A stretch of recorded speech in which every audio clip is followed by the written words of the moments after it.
Activity तुम्ही सांगितली, नेमकं ऍक्टिव्हिटीचं किती प्रमाणात आहे आणि कोणती ऍक्टिव्हिटी तुम्ही सांगता एखाद्या कॉन्स्टिपेशनच्या पेशंटला काय करायला पाहिजे, कसं करायला पाहिजे, थोडं सांगू शकाल का सर? नक्कीच नक्कीच. आता याच्यामध्ये बद्धकोष्ठता म्हटलं की मग तुमच्या आतड्यांच्या हालचाली ह्या प्रामुख्याने लक्षात घेणं फार गरजेचं असतं.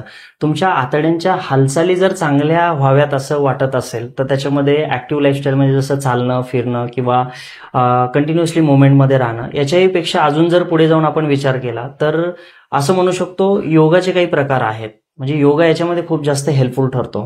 तर योगामुळे होतं काय की तुमच्या टुवर्ड्स गट म्हणजे तुमच्या आतड्यांमधलं जे काही ज्याला आपण म्हणू शकतो सर्क्युलेशन, ब्लड सर्क्युलेशन म्हणू शकतो. तर ब्लड सर्क्युलेशन जेवढं बेटर राहील तेवढं तुमचं डायजेशन चांगलं होतं आणि तुमचे पुढची जी काही मुवमेंट आहे, गट मुवमेंट आहे ती बेटर होऊ शकते. ओके. पर्टिक्युलर काही योगा पोजेस वगैरे असं सांगता का सर? काही हे करायला पाहिजे, ते करायला पाहिजे? डेफिनेटली त्याच्यामध्ये काही जसं आपण म्हणू शकतो काही 1-2-3 नावं मला सांगायला आवडेल. जसं मर्कटासन आहे, मलासन आहे, त्याच्यानंतर पवनमुक्तासन आहे. तर याच्यामुळे काय होतं की पर्टिक्युलर तुमचा जो काही पोटाचा भाग आहे त्याच्यावरती जास्तीत जास्त ताण येणं म्हणण्यापेक्षा त्याची मुवमेंट स्ट्रेच होतो. त्याच्यामुळे तुमचा गटचा ब्लड सर्क्युलेशन जे आहे हे इम्प्रूव्ह होऊन तुम्हाला मदत होते.